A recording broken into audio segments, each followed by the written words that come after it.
Hello and welcome everybody to the FRL. Excuse me, I've messed it up already. I'm new here, guys. I apologize. I'm Mike Noss. I'm new here. It's the FRL nightclub. Welcome everybody. Hello and welcome.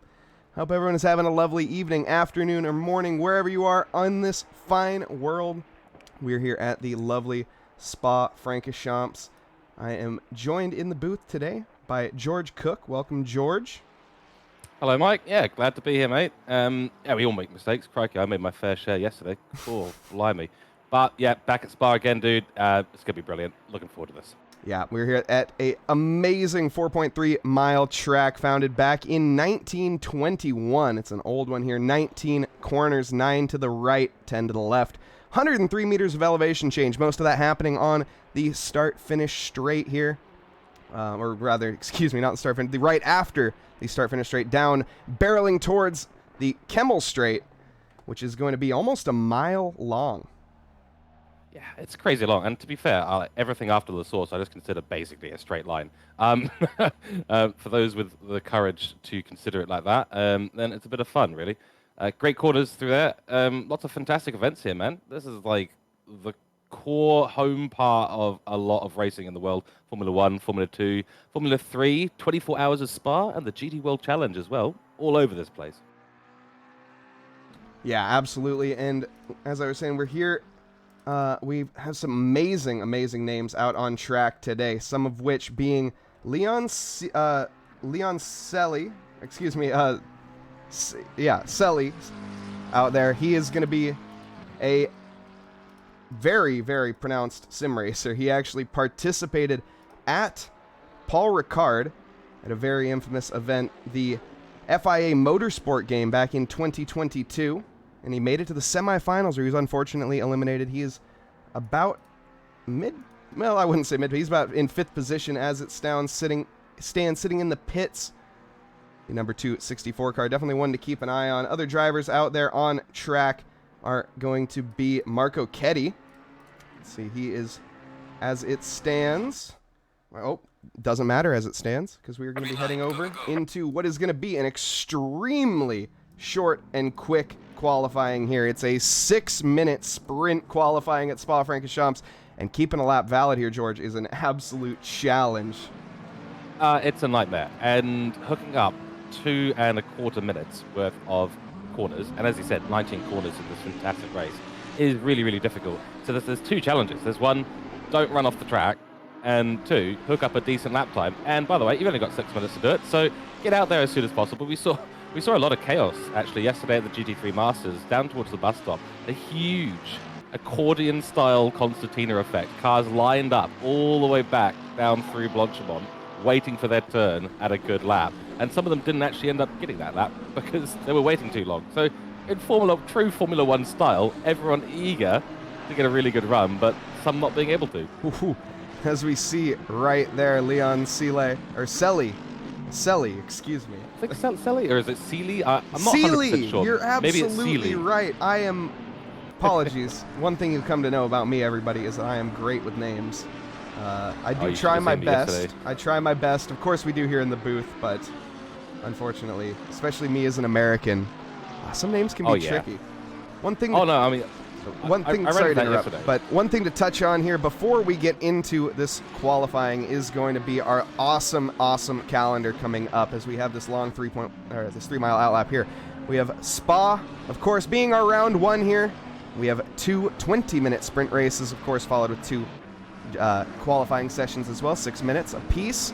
And that's going to be the format through and throughout here. We have Imola next week, followed by Bathurst, then Kyalami, one of everyone's favorite tracks. My personal favorite track of Silverstone. After that, followed up by a motorcycle track recently introduced into the game here, Valencia, and the Nürburgring as our final. It's a great lineup. 7 awesome races, well chosen. It's actually following the same format as in the GT3 Masters. A lot of these leagues in Formula Racing especially wants to make sure that all the racers don't have to learn like 5 tracks in a week, because that's never fun. And I believe we're seeing the concertina effect already happening there at the bus stop, which is always a bit of fun. So hopefully everyone can get a couple of good laps in About 2 minutes 15 would be a good lap time here today. But no, this circuit's got some history. It's got some serious history. You alluded to it earlier, founded in the 1920s, really, really early on. Here's a really interesting fact, and I do love this fact here. Racing, like we said, dates back to the early 1920s, but the first ever scheduled car race here had a total of one registered drivers. So they decided to cancel it and have a motorbike race anyway. So in actual fact, the origins of Spa, technically, while it should have been for car racing, it was actually motorbike racing. That's absolutely incredible. And one thing we are seeing that is incredible as well, out on track here, we're watching Roy Bloos, the Dutch driver. He's currently heading now in towards Pouin. A very high-speed left-hander. It's a double downshift in that Porsche. The flat six roaring away behind him here as he's going to try to use all of the track and only just that. Pushing on now into Sector 3. It's going to be the twisty, tight, windy. It's very, very tricky as well to nail here through the Fangnays. Such a great series of corners, though. I mean, if you get that hooked up, we talk about hooking up a whole lap. For me, it comes down to those three corners. If you get those three corners right, you are finding massive amounts of time on track. And he looks like he did a pretty good job. I'm a bit surprised to see the double downshift at Pouin. Usually it's only a single downshift, but some cars and some of the setups, and of course ACC being setup simulator for the most part, as well as a driving simulator on occasion, definitely can be inducing with that double downshift just to car rotated in, just get the revs a little bit higher. Good line there through bus stop, and he'll come across the line. Let's see what this kind of time is. He uses that curbing all the way on exit, and it's a 2:17 pole position, but of course the only one to set a time behind that 8/10 splitting between Christian Muller and Danny McCutcheon. McCutcheon? Apologies. Yeah, McCutcheon or something like that. Yeah, McCutcheon. I think McCutcheon is right, yeah. We have as well here the Dutch driver of Martin Schut in the Ferrari up into P15. We are seeing some he's currently sitting in P15. He's heading towards the line now on a flyer. What does he have in him? In the Conquest Racing, the Italian flag flying high here, but we're here in Belgium as he comes across the line. And it's going to be 9th fastest for the Ferrari, 992. Not too bad. We've got Lucas Costa, who's gone straight to the top with a 216.8. Sorry to 296. I just said the complete wrong car there. That's all. It's the 692. Yeah. Oh, I just called it. I called it a Porsche. That's all. Yeah. Porsche 296. Oh, maybe they'll come out with one eventually, but they're too obsessed with those 911 numbers, aren't they? It's plenty confusing for all of us. We do see a new fastest lap being set of Lucas Costa up into P1, 113, or currently as we head through the middle of the track, it's a 2:16 overall fastest lap as it stands. Interesting fact here about Lucas Costa's lap there. He does not have the best sector 1, 2, or 3 out of anyone, and this is what we were talking about in terms of hooking up a lap. You don't necessarily have to be the fastest in any of those sectors. You just need to put a really good sector in all three sectors, and he can still get the best time. Behind him is Sandro Van Sand, who's done a 2:16.912, holds the best sector 2 time, and then Lucas Seeley behind there holds a shared best sector 3 time with Steve Morgan sitting in P4, and then P5 holds the best sector 1 time. So there you go. Yeah, a bit of a split here. I think Lucas, though, looking to maybe make an improvement on not just one sector, but maybe all of them here. As he's heading towards the line, the McLaren looking extremely strong here. The Evo 2 using all the track there, heading towards it. It's a really good gain, and he sets the fastest lap. 4/10 faster there than Sandro. And yes, he does take the sector 2 best time as well. And we are as well seeing drivers not setting times. Filipov in the pits, no time on the board. James Williams in the pits, no time on the board, as well as a few other here. The McLaren number 68. Christian Muller, though, comes across the line. That was almost pole position for him as he messed it up in the bus stop, unfortunately. And he managed to come across in second position. from no time to the almost top of the time charts, the number 30 car with a smasher. Yeah, that was very good. He actually just dethroned Powell Stenner, who just came through and took P2 off of Sand, and then, yeah, got dethroned by Muller. So it's a good time from him. Seeley, I almost call him Shawley. Seeley in P5 getting pushed down, same with Steve Morgan. Florenz has just set a very good time, and Sand, can he improve? Here. Sand across the line, it's 300ths of a difference. Oh, he almost had the answer to Costa, but not quite. Sand ends up there sitting in P2, which I'm sure he's going to be... It's a bittersweet feeling, I would imagine, for him in that position.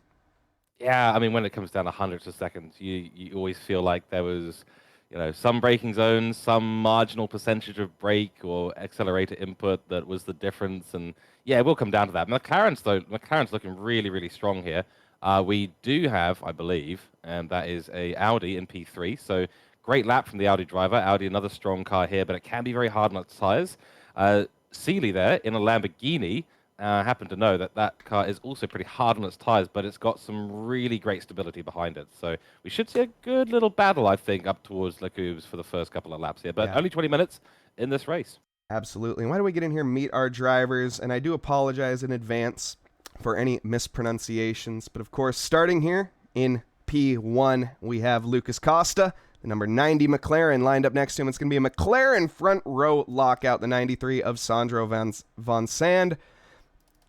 Christian Muller, almost taking the top of the times, but not quite, manages in third position there with a great lap at the very end of the qualifying. Powell Stenner in P4 there, followed up by Leon Seeley in the SOP Esports Lamborghini. Steve Morgan will be sixth fastest. The British driver lined up behind him will be Max Florence, the number 42 AMG. We have Domokos Kiss, that's a tricky name, apologies, in P8 there, followed up by Roy Bloss in 9th position, Michael Firth in P10, followed up by Fabio in P11. We have Martin Schute in P12, Alan Brown in P13, Oase in 14th position, followed up behind him will be Daniel Chris Schneider. After him, Mark GG, British driver in the McLaren, British car there. Work started up and underway. Mark Conway is going to be in P17. Lined up next to him, it will be Chris Jones. Behind him will be Bisway in the 404. I could not find that car, unfortunately, but I have now. The Indian driver in P19. Mark Stewart in P20. Lined up next to Danny McCutcheon. Apologies, Danny, for the mispronunciation, in P21 there. Jake DeShong in P22. Next to him will be Alex Kemp in P23. Behind him, the 122 in P4, where this is a short start. Holy smokes, are we going underway? My goodness, I thought it was full out. We're green here at Spa-Francorchamps. I apologize if we're heading now down twos. Eau Rouge as we're side by side heading up towards the Kemmel straight now. And it's going to be tight all the way up the hill as the drivers looking to make it 3 wide potentially, but they end up going nip and tuck in the front, but they do make it 3 wide in the back. Max Florence, we have the Porsche as well of Kiss trying to beat the tree. Get out of the way. We have now heading into the heavy braking zone. This is where everything spices up as they all concertina up and everybody is clean. There's a car of McLaren into the grass. Oh my goodness. Oh dear, yeah, that's the typical thing that happens, unfortunately, there at Lecoum. Not quite sure who that was. It might have been Costa's car. He was looking for an inside line, bit of a late dive into the Lecoum chicane there, but Sand will continue to take the lead. He's got a bit of a gap now to Muller, who's in P2, and then we've got Stenner and then Seeley, who's now up to technically P4, then Mercedes. Sorry, is that a Mercedes making a move? Yes, it is. My goodness, there's action happening all over the field. The Mercedes manages to get by the McLaren under massive pressure and reports, by the way, that was Lucas Costa, our our pole sitter for this race. An absolute massive upset at the start. He is down in P28. We saw him shoot off to the side there at the end into Rivage, which is just, you hate to see it there from him, and he is going to be just devastated. Martin Schute as well falling through the field, but we see the side-by-side action happening in front of our eyes. Stenner taking They're going on the defense for right now as Seely trying to make the attack. Seely managing to gain no positions at the start, actually managing to maintain position. Max Florenz up 4 positions. Daniel Christianite. Apologize, Daniel. MP up 7 positions. It's such a tricky. It's a tricky. There's lots of tricky names out there, to be completely fair. And yeah, we had a little battle there. We got a Mercedes now up to P3, which is unbelievable. We've got an Audi in P2. Morgan at the moment under a bit of pressure there, but he'll probably be able to handle that. He's a good driver, we know, from over in the GT3 Masters Series. We've got Stilf and Bergio with drive-through penalties. Looks like they're going to come into the pits and get that cleared as soon as possible. Come board with Kemp right now, who's having a nice little battle here, I believe, with the Porsche of C. Jones. C. Jones, that beautiful pink Porsche. Pink 911, good stuff. Maybe a bit of a fan of the Barbie movie. I'm not sure. That's a good move, though. That's a beautiful move. Very. Okay, neither of them using the track, well, making their own line, I guess. It's the Joker lap for them. Yeah, that'll be the track warning invoice, though, 100%. Oh, absolutely, and that's going to be something that will be adding up really quickly. It's a 20-minute race, though, so maybe drivers not too worried about that, but that is how you pick them up. I will say those drive-through penalties picked up early, I think, were from starting place infringements, if I had to guess. More than likely, you'd have to be doing something pretty special to pick up a track warning drive-through in the first lap of the race. You'd have to be essentially not driving on the track. Very wide there from Conway. Goes out very, very wide. That could be a little bit of an invoice as well, and it's going to give Brown, well, I'm not, Mark GG, sorry, which is a great name, by the way, Mark GG. A little bit of a run, but he's not held his line through Paul particularly well. That's going to allow the BMW of Brown's BMW. Great little combos of names and cars on this grid. I love it. It's going to give him a little bit of run through the Fagnes S's. As he heads through now. Very nice apex. Managing to gain some speed. We'll check in with them a little bit later. Alan Brown here. Piling on the pressure, I should say. Coming out in like a charging bull as it stands. Well, holding off for now. Steve Morgan still looking to maybe gain that position on Leon Seely, but also might just be content sitting behind him for now, as I haven't seen too much of a gain or a move attempt, but now is going to be a good opportunity as we head into the bus stop. We're going to really see his true colors shine. He seems fairly content with that as it stands. Chris Jones, though, in that AO Racing, looking to devour the competition here, as well as take to a bit of a alternate line. An off-the-track pass.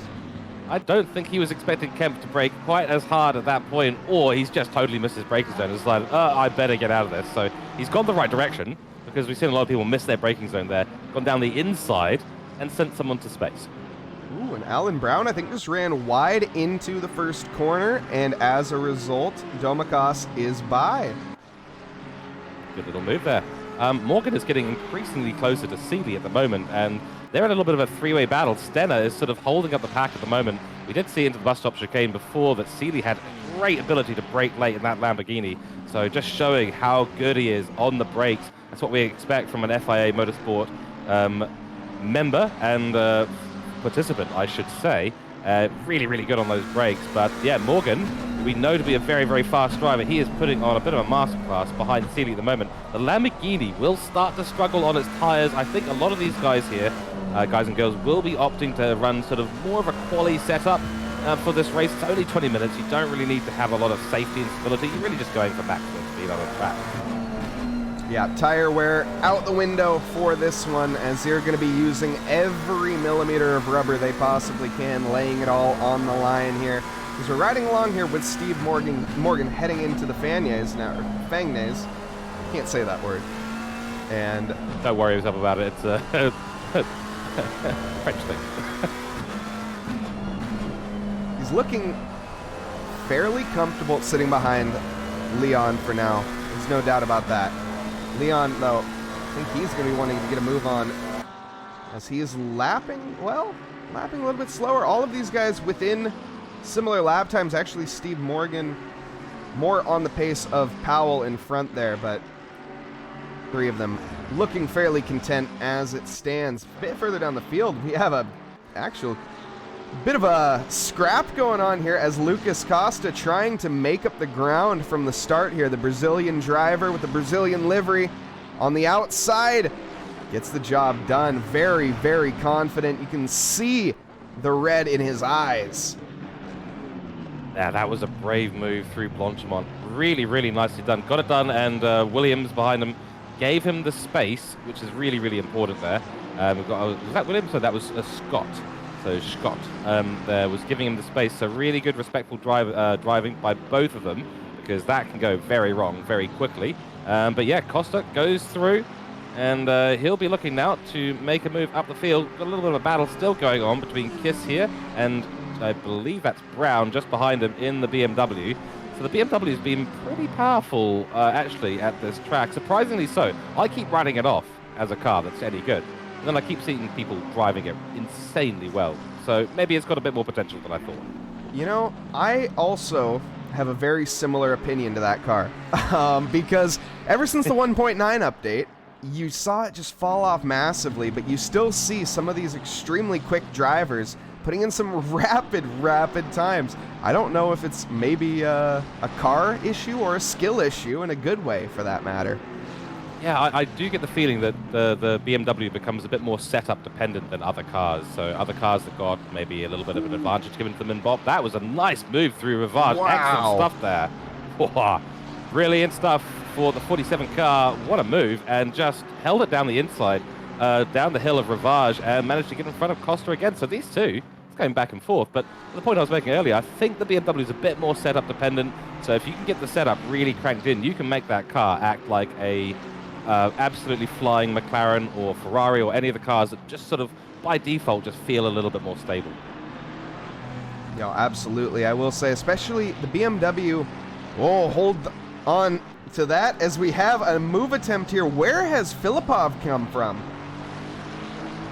So they have reeled him in very slowly, or Filipov has made a mistake potentially here, resulting in him being in the grips here, in the Eagle's claws from the Dutch driver here as they're trying to make a move, but also battle with each other. There's yellow flags up ahead, though. What has happened? Oh my goodness, as I turned off to what in... Luca. There's three Lucas cars. Is off. Yeah. Oh my goodness. This is chaos and carnage. We need to go back and watch that again. Watch this from Kemp. Kemp ends up getting sent around and collects an AMG there. And then arriving onto the scene of the crime is Lucas. And Lucas just gets pirouetted off into the grass, loses all traction, and goes rear first into the barrier. As a result, he has returned to the garage. That's understandable. Multiple drivers have returned to the garage. In fact, they are just going to be looking forward to race 2 from here on out. My goodness, that was a massive incident that caused another massive incident. Yeah, and at 280 kilometers an hour, Lucas Costa had absolutely nowhere to go at that speed. He was completely sent off into space for the McLaren space program by the spun drivers. And yeah, it looks like the pink Porsche that we were so adoring earlier just tapped the back of that McLaren, sent it into a spin. That caused the Mercedes contact, and then ended up with basically a McLaren just sitting in the middle of the track. And that's what collected Costa. Very unfortunate for Costa. Gone from bad to worse. A spin early on from a bit of contact in Lecumbe, and now a massive incident there. No wonder he's decided to retire. Look forward to race 2. Get your head down for that. Yeah, absolutely. Martin Schut here, he has managed to keep his head down the whole time, though, after being involved in that incident. Just slightly, I think he managed to either come off with no 15-second penalty. I take that back as we have live stewarding here, and he has resulted in a penalty for, I would presume, causing a collision. I don't have the penalty sheet in front of me, but a 15-second penalty is quite a hefty one, especially in a 20-minute race, so that is a very serious penalty. Which one's the guy? I presume is causing a collision? Yeah, I think so. They're not converting drive-throughs for track warnings or anything like that, so that will be a big slap on the wrist for causing a collision. Must have been earlier on in the race. Not quite sure. We did unfortunately miss that. That'll put him all the way down to P24 at this stage, so they'll have to serve that at the end of the race. And we do have a little bit of update from the top of the field. Seeley has managed to get through on Morgan. I think Morgan was ahead of him for a brief period of time, but now the order is Stenner, then Seeley, then Morgan. And looks like Stenner is just keeping that gap really, really well, but Morgan is just getting closer and closer I just don't think he's found a way to slide it past Seely. Seely being so good on the brakes. The top 3 unchanged at this stage. And correction, note, this is the same order as it was before. Yes. Yeah. Yeah. See, Morgan has been, I think, like I say, as just very content using Leon to his advantage, really. Just sitting behind in that slipstream, very comfortable. He has another 8 minutes to go in this race, and I'm sure he wants to get by him. But for right now, I think he's feeling fairly comfortable. He is gaining, though, as that's a mistake from Leon Seely as he head into Lacombe, and he had a bit of a wobble. Allows Steve Morgan to close in, heading into Brussels. Looks like Seely has it under control. Yeah, he's obviously a very, very skilled driver. I get the feeling that Lambo is in a quali setup. It's churning through the grip on those tires, and in the last 5 minutes of the race, he's going to maybe start suffering that just a little bit. He's going to have to adapt his driving style ever so slightly. But behind him, Morgan on their McLaren should be looking pretty good for its tires, even in a quali setup. So I'm not expecting to see that McLaren drop off the back of Seely at all, barring any mistakes that Morgan might make. Seely, it's all really on him at the moment. Can he make a move to catch up with Stenner, who's now a second down the road? By the way, in terms of gaps on the field, Van Sand now 2 seconds away from Muller. He's doing very well and holds the fastest lap at 2:16.590. Yeah, great work, especially from Van Sand, the home driver here. He's got to love performing at your home race, you know. It's a shame we don't have a New Zealand Grand Prix, but there's a few American ones. I'm sure you feel pretty good by getting a win at Watkins Glen or something, right? I personally love me some Coda. I know that's a potentially controversial opinion amongst some, but I am of the opinion that Coda is an absolutely incredible track, though the track limits might be a bit iffy in some places. It's just such a... It's a real driver's track. It has absolutely everything you would want on it. High-speed chicane. You know what else we have? Everything we want is this overtake that's potentially going to happen here. We'll touch on that in a minute. As Kiss trying to head down the inside here of Mark Conway, and actually Conway not fighting that too much. Allows Kiss to just slip on by. I think he saw that maybe coming. Yeah, probably did. Conway there, he's a good driver. We've seen him in other series in FRL. A presence that is always to be seen on the grid, and same with Kiss as well. So both these two very experienced GT3 drivers at this stage. It was a good move though, just parked on the apex, and Conway had no way to get around. Another battle continuing here, of course, between Morgan and Seely. This is looking still pretty fierce. There's only 5 minutes left in this race, so we've got about maybe 3 laps left, including this one they're on right now. So Morgan's going to have to get something done in the next couple of laps. I think he's also wary of, and you mentioned this before about him just being quite happy to slip into tuck into the slipstream. He's quite happy to follow along with Seely at the moment. He's going to have to make a move. If you can get a move done in the last lap after the Kebble Straight, you are basically no risk of giving a slipstream to the driver you've just overtaken. So maybe he's thinking that as a strategy. I just don't think he wants, personally, I just don't think he wants to force any issues here. Like I was saying, he needs to, though, at this point. He's actually running out of time. So, we'll see. If he wants to get the position done, he really needs to start piling on the pressure and trying to make an overtake happen, but he does just seem content. Certainly does. And just notice another 15-second penalty being handed out. I believe that's to Jones, and that is our pink Ferrari. Sorry, pink... another Ferrari being called... Another Porsche being called a Ferrari. My bad. The pink Porsche 911 of Jones, 79 Tuca, has picked up that penalty as well, and that will be for causing that collision that we saw through Blanchimont. Yeah, absolutely. Very unfortunate one that we saw earlier on. Caused a lot of damage. Lots of... these teams going to have to fork out a lot of money to get the car repaired for the next qualifying session in 4 minutes, that's for sure. Oh, you're going to have some pretty good engineers as well. You'll be paying them half a small fortune as well. And definitely... So you're saying drivers to look forward to in the next race. Lucas Costa, who managed to sit on the pole position, taken out in that collision that we're just speaking of. And yeah, we'll see. We'll see what he can do. Yeah, I think we'll see a bit of a return from Costa. Costa was looking pretty eager up into that first corner. And yeah, just just wasn't really on. The sort of move, the area, the timing just wasn't on. I think if he gets that right, we'll see him having a great battle with Van Zandt, out front for this race. Van Zandt's pulled a really nice gap out from Muller. Muller's pulled a great gap from Florenz, and Florenz has pulled a good gap from Stenner. So all of them just having their own race at the moment. On board now with Stewart, and I believe that's Williams up ahead. So James Williams, of course, one of the FRL founders. Stewart here. Big lift through Eau Rouge Radion Complex onto the Kemmel Straight. Yes, being caught up in that turbulent air, got to be a bit more careful, less downforce to suck you down to that track. A very half-hearted look. Yeah, almost, hey, I'm here. Are you going to make a mistake? Because I'm here. Hello, hello. It's sort of that sort of thing. I tend to do that myself. And the McLaren is a very aero-dependent car. So when you're in that dirty air, usually, if that McLaren was out in clean air, that would have been flat through Eau Rouge and Radion. But with the dirty air, the aero dependence of that McLaren, you're going to be lifting just a little bit, just to make sure you make the corner. Otherwise, you could be looking at track limits. He might have a couple on the board already.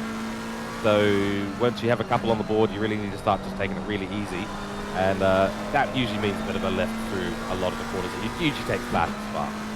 Yeah, he actually had a big lift through Pua on there. I think this is to touch on one of your points earlier that you made, the fact that tire wear is now coming into play, as well as another 5 seconds given to shoot as well.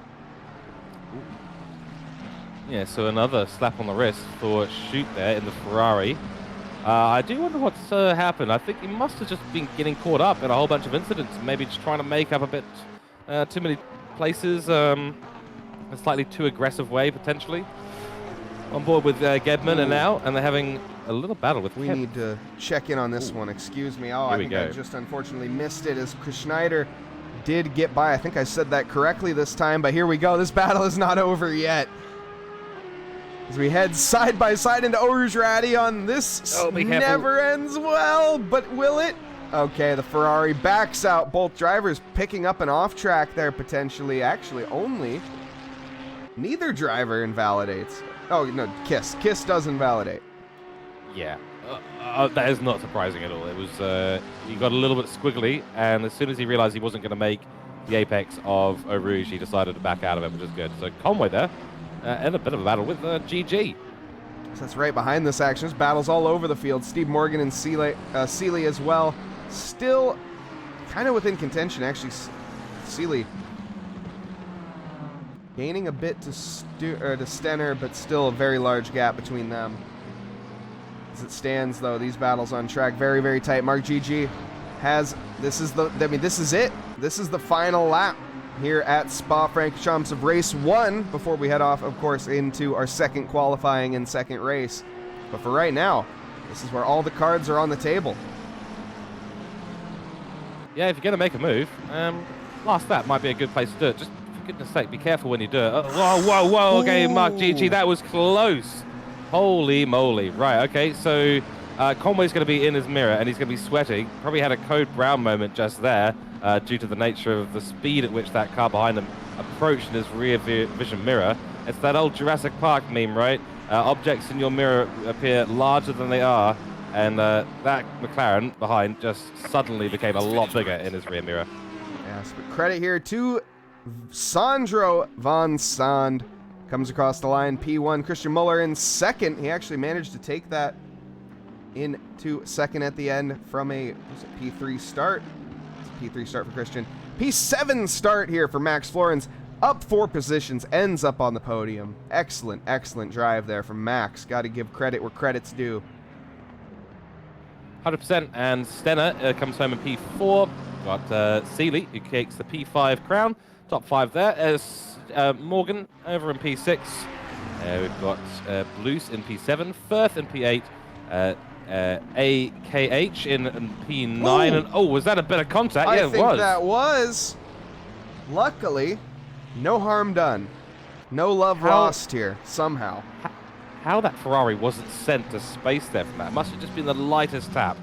It looked pretty solid, but no, I couldn't agree more. I mean, yeah, no damage. No one really It was all good. Everything's fine. Yeah, pretty lucky there, I have to say. So, yeah, some great drives. Florence, I think, at the moment, personally, just my driver of this race, Florence going from P7 to P3. In the initial stages of the race, when Seeley, Stenner, and Morgan were all fighting it out for P2, Florence just came up the outside of them and just overtook them. Just instantly, and just went, oh, see ya, and disappeared into the distance. Oof. Bergio here with a definitely not showroom ready 296 at the end.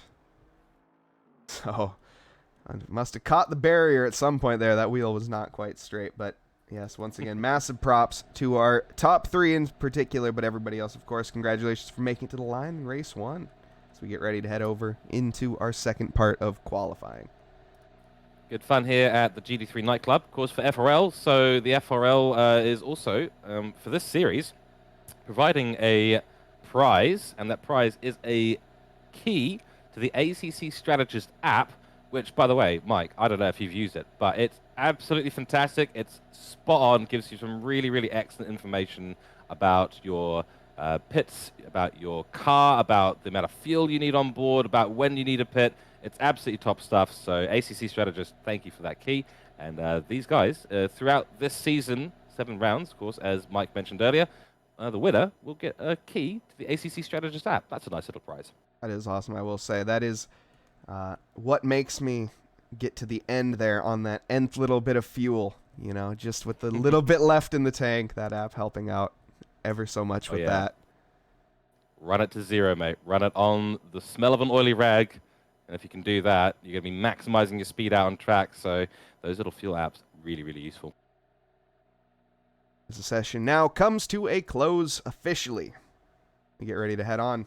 Very unfortunate for those drivers that picked up the penalties at the end, as that will definitely affect their final grid position.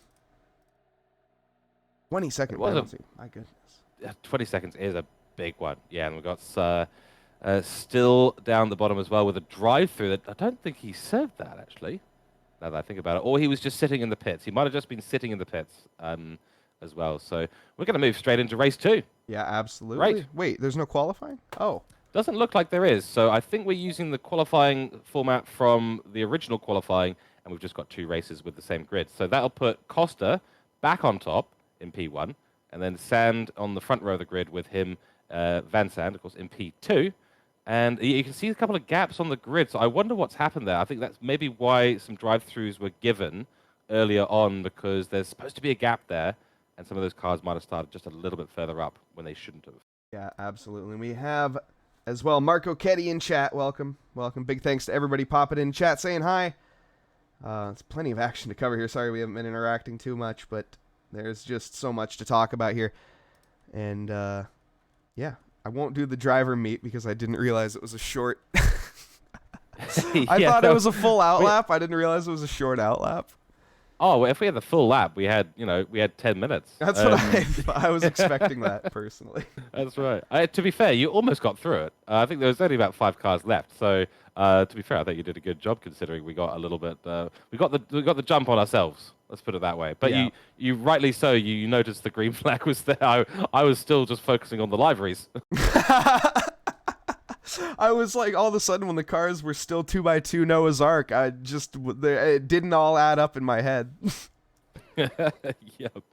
I'll be interested to see what we're going to end up with in terms of changes of setup between some of the cars. We might see some of the McLarens try and run an even lower downforce sort of setup. We might see a couple of the other cars, like the Mercedes, potentially. Whatever worked for Florence, they need to keep that, because that car was looking rapid. So was Muller as well, who ended up with a P2 finish. But it's going to have a bit of work. Hopefully this time we don't see any of the top or any of the drivers go for a spin, and certainly not the same action that we saw down at Blanchimont with some big accidents. So hopefully everyone keeps it clean. I'm really interested to see this battle between Costa and Van Sand this time out. Yeah, Costa going to be on a redemption drive this time around as a DNF in the first race. As we get ready here to go underway, Costa, a bit slow on the start, does take his grid position, as I said before, 2x2 Noah's Ark formation. As we get ready to go green here at Spa-Francorchamps, we have Lucas Costa on pole, Sandro Van Sand in second, Christian Muller behind, Powell Stenner on the second row as well. It's the calm before the storm here. Everything gets ready as we approach the Total Energies line here. And we are green here at Spa-Francorchamps for race 2, and it's an incredible start for Sandro Van Sant, who takes the lead immediately from Lucas Costa, who's going to be right back on the charge. We head up Eau Rouge Radion onto the Kemmel Straight. It's side-by-side action from the Lamborghini and the McLaren, as we're going to try to make it 3 wide, the tree blocking our vision again. We see Lucas Costa, though, trying to make the grab for P1. He's going to have to go for a long way around the outside, though. It's going to back out. We're 4 wide into the first corner, or fifth corner, whatever you want to call it. My goodness, there's 5 wide. That was incredible. Everybody managing to survive as it stands. I take that back. There are some yellow flags behind, but up front here, everybody managing to keep that clean for now. We see some cars round, though, as I say that, and the McLaren is off into the grass. A little bit of rubbing mid-pack as we come through Rivage, and my goodness, this is absolute chaos. I think given how many cars we had wide through these corners, another car from the background, that was a fairly good amount of respect from all these FRL drivers, so well done. But even here, side by side through Pua, not where you want to be, and unfortunately for Costa, he lost out immediately to Sand. Sand got a great jump off the line and just had the inside and hugged the defensive line all the way down the Kemmel Straight. Really good job. So that's held Costa at bay. Costa's going to be looking to make up a bit of time, but already 1.5 seconds behind P1 and under pressure from the the Audi of Muller. Seeley as well. He's in P4 at the moment. Muller makes a All of the mistake. action going. As Seeley, gotta be careful with there. an opportunity, he's going to try to make his way onto the podium, but he has to go the long way around here through Pouan, through Blanchimont. Tries to go for the switchback into the bus stop here. Gonna have to take the outside line. Incredible defense from Christian, but is it enough? The Mercedes trying to stick his nose into the action as well. Sticks into the back, though. The Lamborghini slams the door shut. Lovely driving from Leon Seeley. Gets the overtake on Christian Muller after that minor mistake. Capitalizes on it, but we see Christian, the German driver, trying to come back into T1. He goes for the switchback, and my goodness, he manages to keep it side by side. What an incredible exit as we head barreling down the hill towards the Eau Rouge Radion complex, and it looks like Christian Muller is going to be fully ahead before we reach the turn complex. Yeah, absolutely. It looks like Seeley there really into the bus stop. He was amazing on the brakes, able to go around the outside, just holding more speed. Oh, he's going to go for the outside line here through Lecombe. He's got a good bit of overspeed. That Lamborghini looking very fast in comparison to the Audi. Florenz is all over the back of these two, quite happy that they're fighting away. They're going, yep, please have a nice little fight there. I'll find my way around in due time. Leon's ahead. Great. Leon's ahead as he comes out of the corner. We're going to go potentially 3 wide as we need to be careful. Christian needs to be careful as he has Max on his inside now. Oh my goodness. It looks like Christian Muller has finally, after about 4.3 miles of action, lost 2 positions after one small mistake. It looks like it might be a third actually here, as Stenner looking quite confident in that McLaren. Hey, that's right. Yeah, Stenner's just been holding onto the back of this pack, quite happy to let him fight, but he's got a fight of his own because Blues and I think that's Firth as well, right on the back of him as well. The gaps are just absolutely minimalistic there. So we've got a 4-way fight happening behind there, and that'll be keeping Stenner quite busy at the moment, not really worried about what's going on ahead of him. Florenz, though, I said this before, Florenz has been super opportunistic, taking the opportunities when they come. Seeley essentially leading the way through on Muller. Muller losing out to the both of them. Yeah, I have no idea how they managed to keep it clean for so long as well. I got to give them credit there. Just some massive props to the extreme level of skill here from these drivers. Of course, Leon Seeley, definitely no slouch and not an amateur here when it comes to sim racing. Yeah, I think the evidence there was in that overtake we saw at the bus stop, which was absolutely brilliant, but lost it out on the La Source entry. So I don't know what quite happened there. Maybe just overheated the brakes. Doesn't look like it's very confident into La Source. It's opening them up for people to run all the way down through Eau Rouge and up through Radion, down the Kemmel Straight. And it looks like Florenz is going to have a big big run. He's really close at the moment. This is going to be good if he can get a good run through Orange Ready on. And Seeley wide a little bit. That's not an ideal line. He's carried a bit more speed. He needed to do that. Might be a tactical track warnings there just to keep Florence behind, because that Mercedes engine, the big V8 turbocharged engine, is very, very fast in the straight. The Lamborghini, no slouch as well, but Seeley manages to hold on through the first part of the lap. That's a little bit slidey. Whoa, Florence is going to get very close.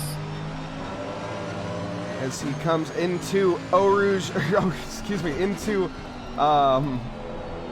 Rivage, yeah. Brussels, yes. I was looking at my other monitor, sorry. And we're coming into No Name now as the battle is commencing in front of our eyes. On board with Max Florence, you can see the car control that he is showing us here. But yeah, Leon definitely kind of being a bit of a nuisance to Max, as it seems like Max has the pace here to get the overtake, but he just doesn't have the moment. Leon being a defensive wizard, just closing the door at any opportunity and keeping it shut, barricading it, getting the nails out, the 16 pennies, and no one is coming in there as he wants to hold on to that podium. There's a scene from the Dodgeball movie, Walk With Me, that comes to mind at this point, where you just say, walk with me, and then closes the door. But nonetheless, just a quick update from out the top of the race. Sand is not pulling away from Costa. Costa is only 0.6 of a second behind. So those two pulling away from the pack, though, because there's 4.5 seconds back to Seeley, where Seeley and Florence are having a grudge match at the moment, a fighting match. It's going absolutely brilliant. Muller is still in this as well. Stenner still in this. Only separated by a half a second between each of these cars. So if something happens here, but you're right, the bottleneck right now is Seeley, and I get the feeling that Seeley on that Lambo has decided, hey, you know, I really like to have some tires at the end of this race. Maybe I'll just choose a slightly safer setup and save the tires to the end, so I'm a little bit faster than I was in the previous race, where he just kept on being under pressure from Steve Morgan. Doesn't want that to happen, but it's not Steve Morgan behind anymore. It's now Florence. Steve Morgan, by the way, what is he on the grid? He's down P16. Wow, yeah. Steve Morgan definitely, as he started in P6, plummeted down 10 positions at the beginning here. Looking to make that up, but he's got not too many people in front of him in terms of, well, he's got a lot of work to do to make up positions. Someone else, though, a bit up ahead is Freddie here. Freddie on the inside, heading into Lecombe. And it's fully through before we get to the corner. Not much of a fight there from Alan Brown. No, there's not really a lot that you can do at that point. You've got to just let the car go through and hope it goes through quick enough that you can kind of turn in and get back into the slipstream. But Sadivi here looking very fast. Brown, I don't think has the pace that Sadivi has here. So the 111 McLaren looking very, very quick. And yeah, luckily for Brown, the McLaren did get through in Lecombe pretty quickly. But it's a pain. It's really a pain there when you get overtaken in that area of the race. There's nothing you can do. There's a car up the inside. You can't turn in. You can try and go side by side and hold the inside line. We've seen the top drivers do tend to try and do that, but you've got to be very, very brave on the brakes on the outside of that in the marbles. Yeah, absolutely. And one thing to keep an eye on here, Max Florence is closing that gap rapidly on Leon. They have walked away from Christian Muller as it stands. Christian with a 1.3 second gap. Coming up to Sector 3 now. We're approaching the end of the lap. Actually, Max Florence a bit too far back. I will say that Lamborghini. Leon must have that setup trimmed on aero down for rather, you know, no aero whatsoever. Because he is a rocket ship in a straight line. As you were saying before, that AMG is one of the faster cars in the game, and he is making it almost look like it's a GT4. Yep, Seeley there decided to sign up for the Lamborghini rocket ship program. He's going to Mars with some of the Lamborghini owners, I'm sure, but you're right. And actually, I was saying earlier about the potential setup there, trying to save tires, probably not. I think you're spot on in that, oh, that's very, very wide there for Conway. Yeah, but I think you're right in that he's running a very, very low downforce setup, just wants to maximize the speed on the straight. Ooh. Doesn't want to get consumed at Kimmel Straight. Oh, no! That's a very, very rude maneuver from the other McLaren. Great job, though, from Conway just to get out of the track, I will say. Picked a safe opportunity to cross. Little sendy, but, you know. well, he saw the gap, and you know, I've always said if it's driving on public roads or driving and racing, you know, it's not about necessarily going for the gap. It's about not hesitating. You figure it out, and then you go for it. Because if you hesitate, that's game over. No, absolutely. You can see Alan Brown here trying. Who was that turned him around? Was the orange? Was it Freddie here? No, wasn't them either. Not sure who it was there. It might have been Freddie, or Frank here. Excuse me. I don't want to put blame though on Frank. No, 100%. I thought there was a different McLaren, but that livery looks awfully similar to the car. Nonetheless, though, this is the closest battle on track.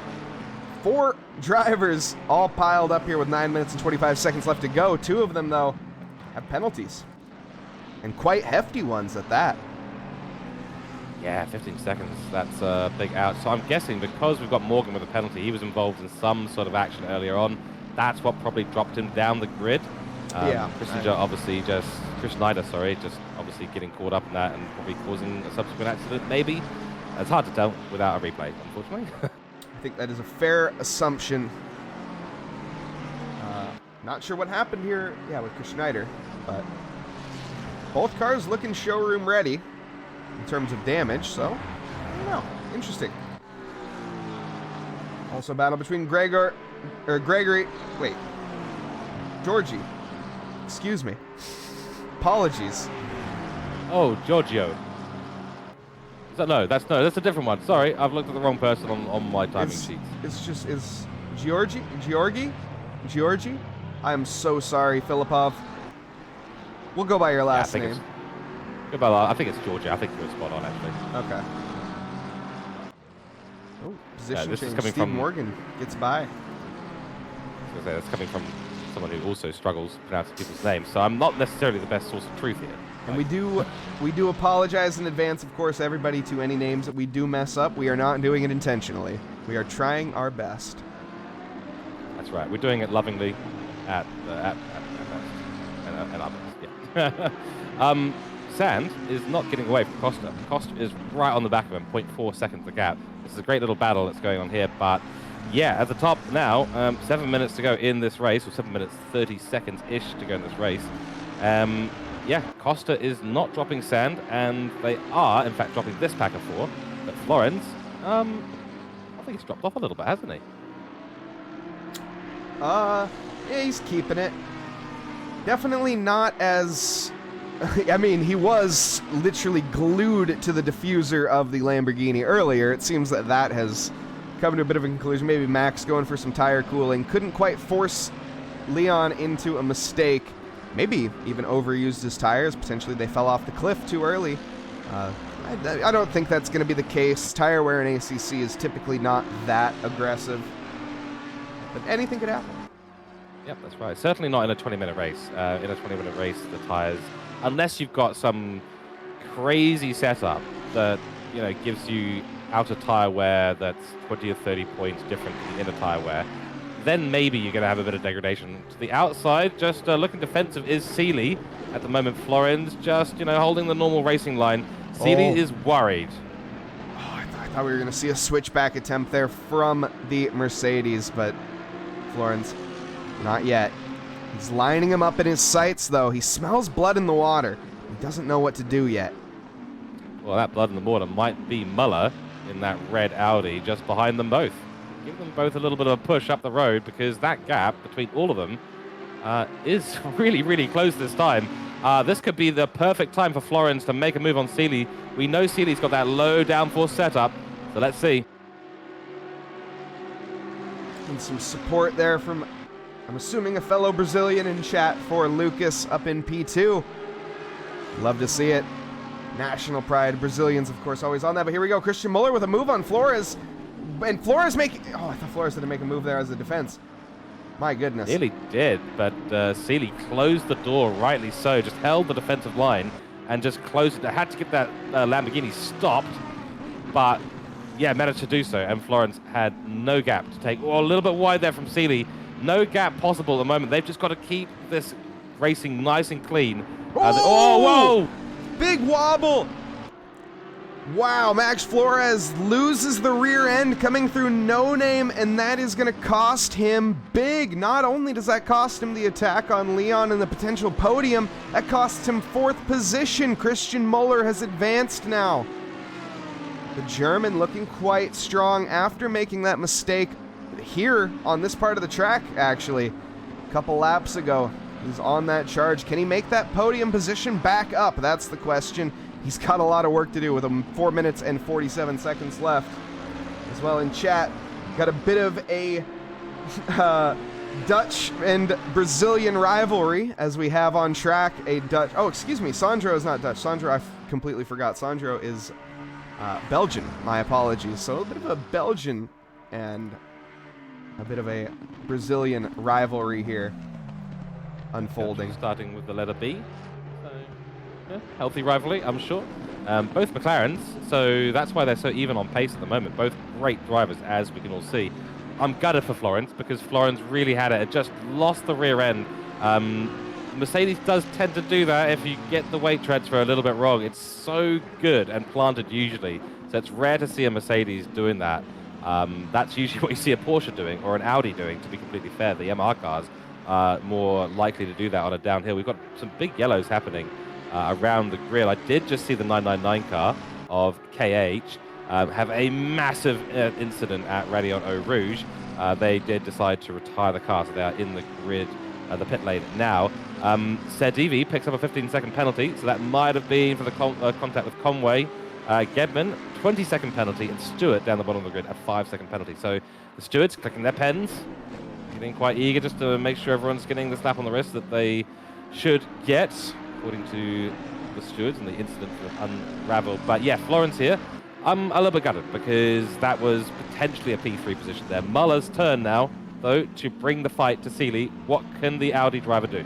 Yeah, he's got some work, though, as Leon has shown to be, I've said it before and I'll say it again, and I'll probably say it 1,000 times, it's just a defensive expert. I mean, basically any gap that you would think would even be there never is. This man ready to cover it at any opportunity and is one with this Lamborghini Evo 2 as it stands.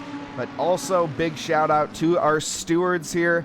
Great work from them, as you can see, mentioned there from George.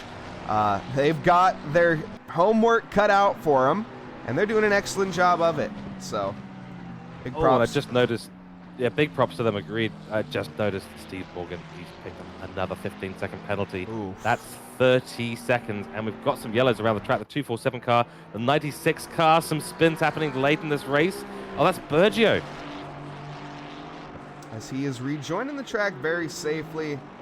Unfortunately, down in P17. Not sure what caused that incident. Maybe just a little unforced error into P1. It's easy to do, especially late in the race. Maybe just a little unforced one there. Leader is on the final lap, and that is not what Max Florence wants to hear. But that's correct, the gap. Oh, this is going to get spicy. Yeah, last lap antics. Let's go. Yeah, Leon, that is music to Leon's ear. Leon would have been okay with this race ending 3 or 4 laps ago. But here we go. He is on the defense once more, and this is where the best opportunity is going to happen, is right here. Christian Muller, does he have the run that he needs? He has the slipstream. The gap is closed on the inside. He tucks into the slipstream even more aggressively. He's going to have to try to go around the outside.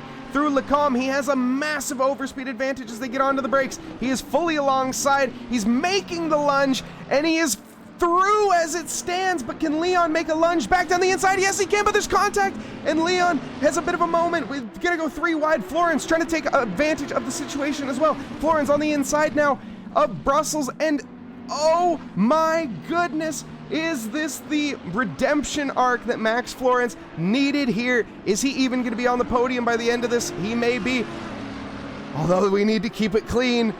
Florence is through, though, in front of Christian Muller. Oh, what a few quarters of racing we've had. This is bringing Steiner back into the battle as well. Stenner, sorry. That was brilliant around the outside. through Lecombe. Brilliant stuff. As we said before, Seeley, just such a master of the defensive side of things. Oh, where's that car come from? I don't know, and I don't think anyone else wants to know. They're just happy that they're off in the gravel or grass. You can't park there, sir.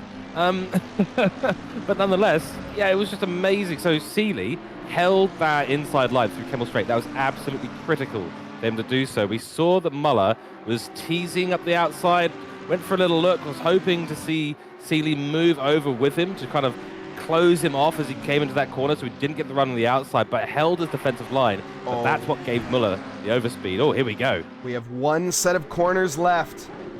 Pavel on the outside. The Audi gets held up, but Pavel too deep into the corner, and that's going to be it. Leaders finish race. Sandro comes across the line for P1. Lucas in P2. Leon Seeley takes the podium after defending like an absolute madman. That he has to be sweating bullets after that, does Leon. My goodness. Celebratory donuts, well deserved. Max Flores, 4th, and Christian Muller, 5th. Agreed. Yeah, Seeley, great performance there as always. I suspect with the experience he's got in the cockpit and previous esports racing, I'll be sweating as much as we think. Certainly, you and me would be sweating. We'd be having Code Brown moments that entire 20 minutes, to be completely fair, in that position with that much pressure that Florence and Muller. He spent the entire race with a car 0.2 of a second behind him. But that is calm under pressure from Seeley. So excellent, well done. Did like seeing Florence there and the Mercedes send the Mercedes off to space at the end of the race. Very nice. A little bit of antics going on. The crowd releasing their usual smoke screen. Glad that doesn't happen during the race. Yes.